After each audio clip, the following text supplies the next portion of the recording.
we'll explain about a few common mistakes people make that can actually destroy your engine, or it can cost you thousands of dollars. Make sure to stay until the end.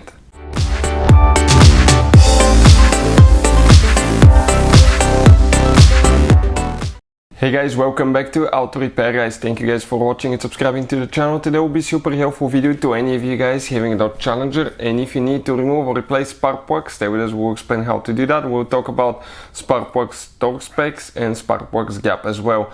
All you will need to know about replacing spark plugs so you can do the job right, and common mistake people make that can actually guys cause quite a bit of trouble, and in the long run, if you don't pay attention, it can actually cause hundreds of dollars of damages to your Dodge Challenger. So all that will be covered today. So before we start, let me tell you a little bit about us. Every single car we get here at the garage, guys, we try to make at least 200 to 300 free repair videos. Why we do that? Because our mission in the shop is to save you as much money as we can. All we need in return, please subscribe to the channel and like the video. If you need to buy any parts, tools for your Dodge Challenger or any car, you want to save quite a bit of money, get them at a really good price and quick shipping, check out the link in the description of the video below. That's where we get all our tools and supplies from. So let's start on it now. So what we have here specifically, guys, this is a 2018 Dodge Challenger with a 3.6 engine, but if you have that 3.6 VVT engine and different year Dodge Challenger, procedure will be about the same.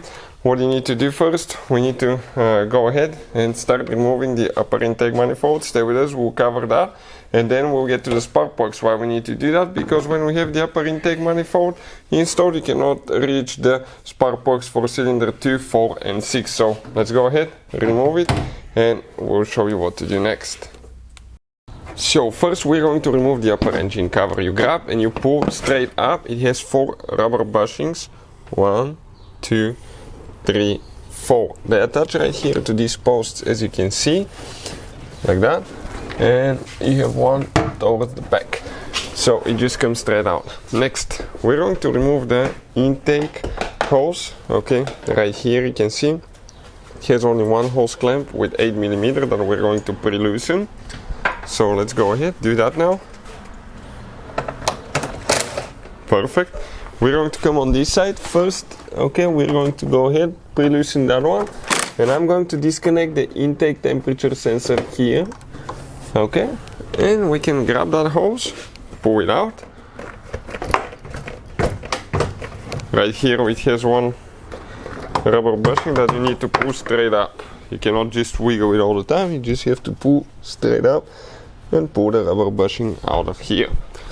Now the car battery should be disconnected because you'll be closer, okay, to electrical connections, disconnecting things, and on these modern cars it really matters which battery terminal you disconnect and reconnect first. If you do it the wrong way, you can burn the engine, computer, electronics modules that can cost you thousands of dollars. So we have a special video that explains which battery terminal to disconnect first. Now we have a few, okay, clips that we're going to pry out of here. Okay, that's great. And then we're going to go ahead and start disconnecting wires here. Okay, that's for the throttle body. Press here.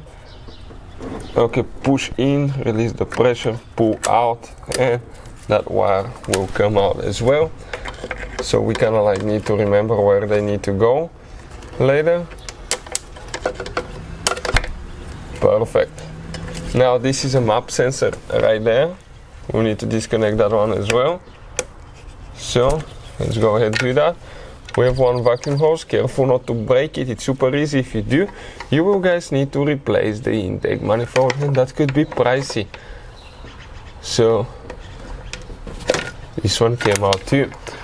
Perfect. We're going to have one wiring harness. Let's see what else we have here. We might need to move some later. Here. Okay, that wire, I wonder. Okay, that hose needs to come out. This is from the PCV valve. Okay, that mount will stay here, so we'll just need to remove that nut there now. So there are a few things, guys. As you can see, the engine started looking more appealing now. We can see more things, so that can definitely help us. So 10mm, Careful not to drop the nut. Perfect, one is out. Next. Okay, let's analyze everywhere. Here we have one mount, another 10mm right here, which is actually kind of like hidden, so we need to get the ratchet. Okay, it's right there, that nut. Hard to access, so we'll need to do by hand or with a wrench. And this is holding the upper intake manifold. You need to remove that upper intake manifold for multiple repairs. Anything such as spark plugs on cylinder 2, 4 and 6, ignition coils on cylinder 2, 4 and 6, if you need to remove or replace fuel injectors, if you need to remove and replace NOx sensors, coolant temperature sensor, oil pressure sensor, oil temperature sensor. You also guys have the oil cooler, which is a weak spot on those. And okay, one more nut there. This one only with a wrench. Okay, that oil cooler, the gaskets are a weak spot. What happens, it develops leaks.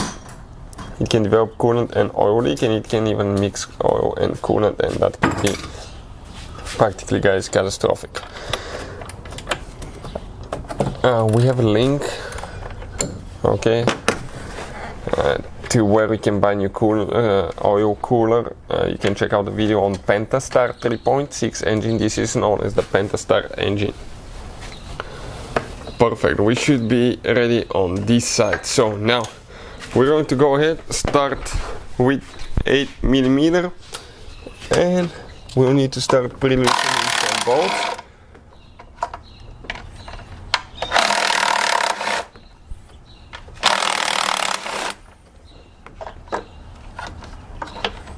No, it's not going to work probably there.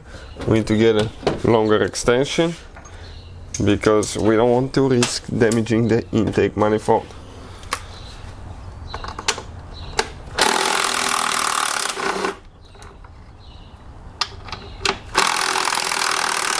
So bolt number 5, bolt number 6 now. Okay, and we should probably have more now, yep, right there, 7.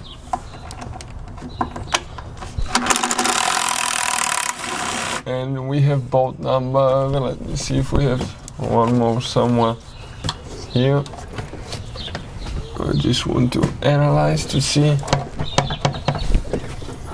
We do have one somewhere else. Let me see now. So there is one more bolt, guys, right there. One more nut, excuse me. Now we need to remove those studs, or whatever we call those things. Okay, the bolts that hold the nuts. So we're going to go ahead, grab that here. Okay, let's see if this one works. This one is super tight, I cannot do it with one hand. Let's see if it's going to fit there. We're talking about this right there and the next one, because otherwise we will not be able to remove the intake manifold. Okay. Okay, it may not work. No, because it has a washer on the back side and it puts back pressure on the plastic manifold, so don't do that. You can damage it that way. This is exactly the same on this side, so let's analyze and see. The best way to do that is to remove that mount right here. Okay, and let's see where we have bolts for these mounts, or these two on this side. These ones, they have only one bolt from what I can see down there on each mount. So let's see which one we need to do. So now we'll try without removing them, get a prying tool, but if you pry too hard you can break your intake manifold, so you have to be extremely careful. If not, we'll recommend to remove the mount. Okay, almost out, but you can see just a little bit holding there.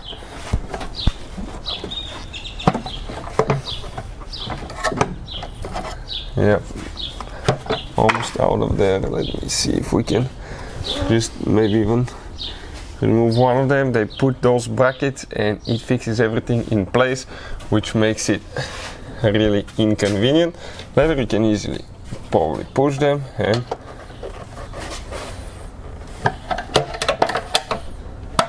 okay, this one came out, this one's out, this one's out there too. So that will do it, guys. We don't need to remove, but you have to be careful not to break your... Okay, now common mistakes people make here. 1 second, 1 second, 1 second. Okay, you drop something there inside, you don't see it, or even if you see it, sometimes you may have really hard time removing it. What will happen? Goes in the engine, you start it, hits valve, piston, cylinder, and you can say bye bye to your engine, guys, and you need the engine rebuilt or replaced after that.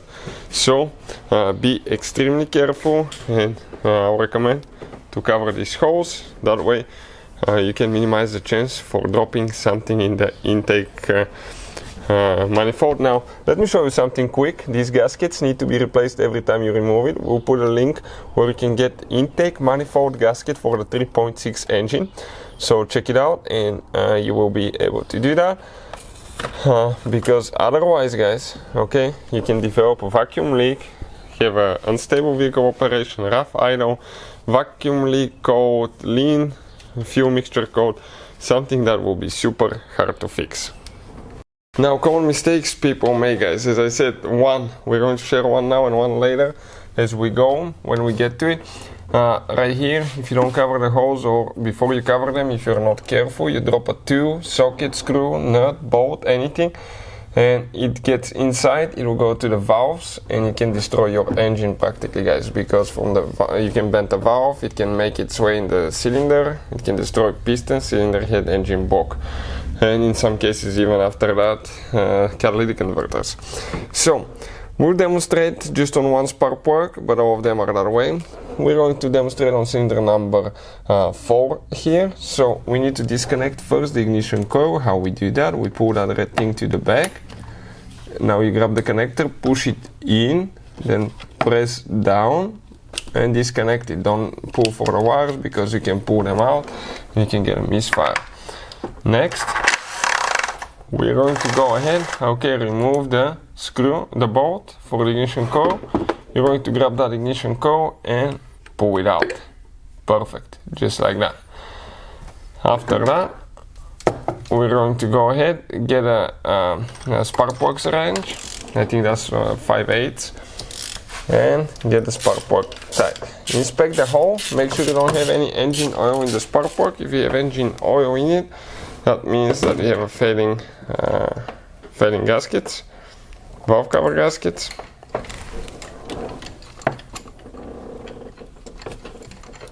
Okay, we're working on this one now.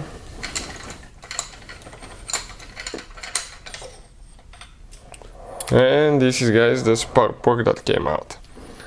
Now, a few things that we need to talk about, guys, for the spark plugs. Those are the original Champion plugs, because that engine hasn't been taken apart yet. It has only 41,000 miles. I'll put a link in the description of the video below where you can get new plugs from for a really good price and quick shipping as well. So let's talk about torque specs and spark plugs gap now.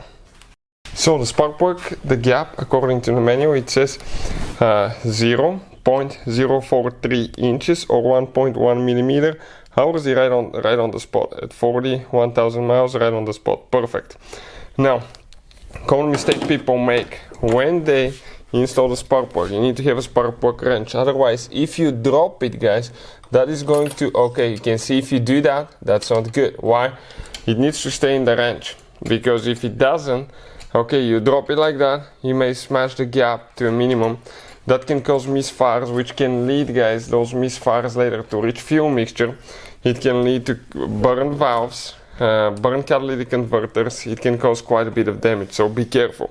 Torque wrench, next, needs to be set for that specific year and model 18 Newton meters or 13 foot-pound. It's a click type wrench.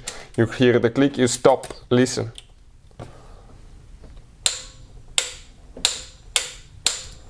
That's it. So all we have to do, install the ignition coil, and we're practically ready to go, guys. Just go ahead, push it in, install the bolt. Not very complicated at all.